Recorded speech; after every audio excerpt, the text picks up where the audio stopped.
Olá, você acompanha conosco aqui no programa Argumento uma conversa sobre o ano de 2013, o balanço do trabalho legislativo nesse ano. E quem conversa conosco sobre o assunto é a senadora Ana Amélia, que além de participar de importantes comissões temáticas aqui do Senado Federal, teve a felicidade que, com seu empenho e esforço, ver importantes projetos de sua autoria aprovados, né, senadora? Tânia, olha, eu acho que nós encerramos um ano que foi um ano difícil, um ano marcado por contingenciamentos de recursos, né, liberados para as prefeituras municipais, dificuldades para os administradores municipais e também para os próprios estados altamente endividados junto à União. Então, o debate federativo pautou muita da ação legislativa do Senado Federal, que é a Casa da República. Por outro lado, nós também cuidamos de verbalizando ou sintonizado com o movimento das ruas que eclodiu neste ano, e isso acordou o Congresso Nacional para uma sintonia mais fina com a sociedade brasileira em temas que são mobilidade urbana, o transporte público urbano, a qualidade, o preço, a questão de pedágios, a questão da educação, a questão da saúde pública. Então, tudo isso levou que a gente tivesse um protagonismo mais intenso na produção. Eu tive a felicidade, em 2013, de ver um projeto meu, que começou em 2011, num debate, numa audiência pública, sobre câncer. E foi mostrado ali por especialistas de várias áreas da área médica de que a tendência no mundo hoje é que o tratamento do câncer vai ser substituído da quimioterapia convencional pela quimioterapia oral paulatinamente. Hoje já é um percentual bem significativo. Eu fiz um projeto em 2011 dizendo que os planos de saúde deveriam incluir nas suas coberturas para os seus clientes da quimioterapia oral em domicílio, que é o comprimido para tratar do câncer. Ele passou pelo Senado, pelas comissões, foi para a Câmara, passou por 3 comissões, voltou ao Senado em outubro, no Outubro Rosa, veja só que ato simbólico, até por iniciativa do presidente Renan Calheiros, ele foi aprovado por, eu diria, unanimidade dos senadores. E tive a felicidade também de ter esse projeto ter sido referido pelo senador Pedro Taques como uma das grandes vitórias do parlamento, do legislador, em relação a uma oferta de benefício para a sociedade. Esse projeto já foi sancionado pela presidente Dilma Rousseff sem vetos e entra em vigor em 2014. Então, realmente foi uma grande conquista. Só isso já é um motivo de comemoração. Não há dúvida, não há dúvida. Tanto para a senhora quanto para o cidadão brasileiro, não né, senador? Um empenho, aliás, que a senhora já tinha com relação... Já fizemos entrevista aqui sobre a prioridade de tratamento dos pacientes com câncer, que é uma outra bandeira que a senhora também levantou, né? Havia um projeto aqui do ex-senador Osmar Dias que fixava no início do tratamento pelo SUS para os portadores de câncer em 60 dias. Fui a relatora, trabalhei intensamente nesse projeto, conseguimos aprovar e a presidente, de novo, Dilma Rousseff, sensível a esse problema, sancionou sem veto. Então, já está em vigor a obrigatoriedade de que o SUS inicie, assim que houver o diagnóstico, em até 60 dias do tratamento contra o câncer do portador. Fundamental também, porque é determinante para o que acontece com a vida da pessoa. Começando né? cedo o tratamento, mas começando melhor, mais cedo o diagnóstico, por isso, no caso das mulheres, o exame da mastectomia, usando a mastectomia, melhor dizendo, a mamografia, no caso do câncer de mama, que é o câncer que mais mata mulheres depois das doenças cardíacas. E no caso dos homens, o exame preventivo de próstata, que é o câncer que mais mata os homens depois das doenças cardíacas, com a prevenção você já tem uma grande margem de conseguir identificar se é que tem a doença ou se vai se apresentar e tratar antes de que ela apareça em nível mais grave. Então, esse é um projeto muito importante. No caso do câncer de mama, também fui relatora de um projeto da maior relevância da deputada Rebeca Garcia, que é do meu partido, para minha alegria também, uma mulher, que prevê que a mastectomia, que é a retirada da mama contaminada pela doença, pelo câncer, seja reconstituída essa mama que foi retirada no mesmo ato cirúrgico da retirada da mama doente. Nossa, fundamental. Então, isso deu uma, digamos assim, é uma coisa porque o seio, ele faz parte eu diria assim, do corpo feminino. E o seio tem uma coisa muito com a autoestima da mulher. Então, ela já sair de um hospital com a mama recomposta, reconstituída, é um grande ganho. Até para recuperação, tudo, né? Da cura, de tudo. Então, isso, claro, só pode ser feito quando o médico, mastectologista, o mastologista, disser que há conveniência e há condição médica de ela ser submetida logo à reconstituição. Então, é ele que vai determinar isso. Mas já eu fiquei muito feliz que em Porto Alegre já recebi comunicados de mulheres que já foram beneficiadas pela lei e dizem, senadora, já fui beneficiada pela lei e soube do seu trabalho. Então, isso é o gratificante, né, Tânia? Com certeza. Do que a gente faz aqui. E no campo econômico, nós tivemos 2 grandes embates aqui no Senado esse ano, que foi o debate sobre a questão das reservas, das demarcações de terras indígenas. Você acompanhou bastante, nós fizemos várias audiências públicas.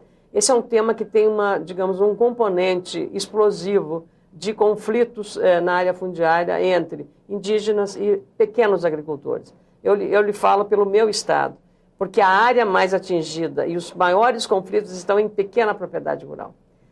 Famílias estabelecidas há muito tempo. Gerações e gerações, gerações e gerações.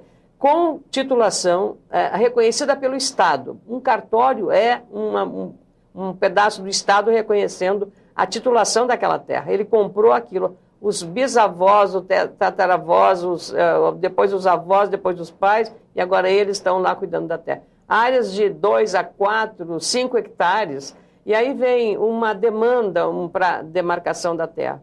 Eu não discuto, e pelo contrário, os indígenas têm o direito de terem a terra que lhes é devida. Agora, você não pode também se basear numa demarcação por um laudo que não tem o contraditório, que só uma parte, só a FUNAI diga aqui é terra indígena, mas você está ferindo, acho que violando o direito internacional, violando o direito brasileiro ao contraditório. Mas como? Por que a FUNAI só diz isso e não é ouvida a outra parte?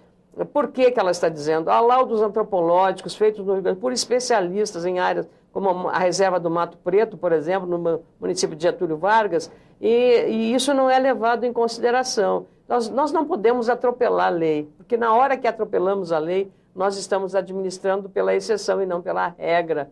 E isso amplia o grau de insegurança jurídica, o grau de violência no campo, que não é desejável por ninguém.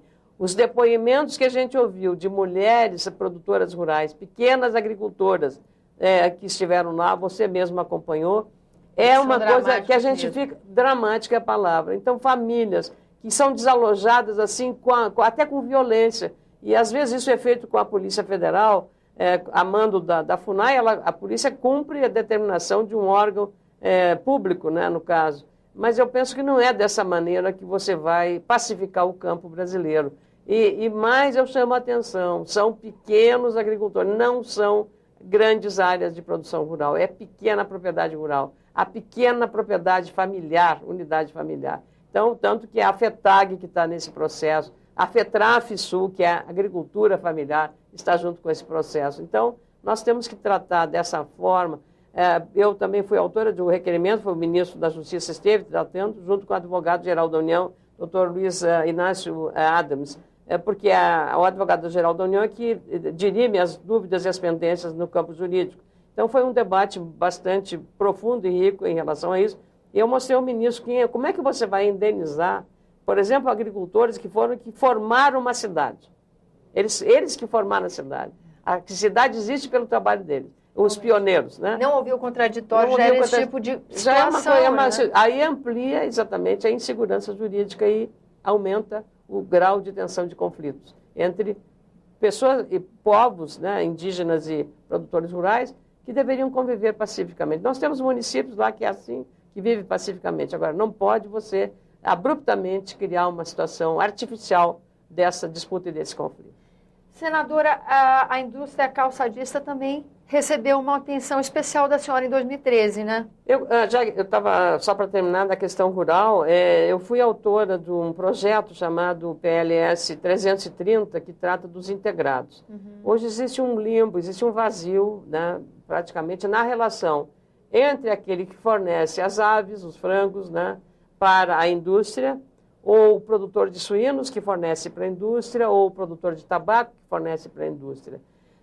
E isso criou um vazio. Isso é um risco, porque é uma insegurança jurídica Então, o meu projeto, que foi discutido amplamente com todos os agricultores, com todos os produtores, a Associação Brasileira dos Suinocultores, a Associação Gaúcha dos Criadores de Suínos, a UBABEF, todas as entidades ligadas à produção, trataram e já foi aperfeiçoado, já está na Câmara o projeto, para ser deliberado lá pela Câmara Federal, com a relatoria do deputado Valdir Colato, que é de Santa Catarina, do PMDB, conhece bem a área, está em boas mãos o projeto. Então, eu penso que a gente pode aí construir, já em 2014, uma solução definitiva para estabelecer isso. Quando você falou também sobre os calçados, de fato, a economia do meu estado, o Rio Grande do Sul, é uma economia que sofre enormemente na relação com a Argentina. Enquanto o resto do Brasil é superavitário, o que vende para a Argentina, nós somos deficitários. Nós somos deficitários. E agrava-se porque todos os produtos que nós fabricamos, os produtos manufaturados, calçados, máquinas agrícolas, autopeças, produtos alimentícios também, de conservas, também são exportados para a Argentina. Sofreram violentamente com os embargos. Nós estamos há 5 meses, vamos fechar o ano sem que a porta da Argentina seja aberta aos 750 mil pares de calçado que foram comprados por uma importadora argentina. Nossa. Então, nós passamos a festa do Dia das Mães, que na Argentina não é maio, é numa outra época, e passamos o Natal sem que esses calçados da coleção primavera-verão, e você sabe, calçado... Na moda...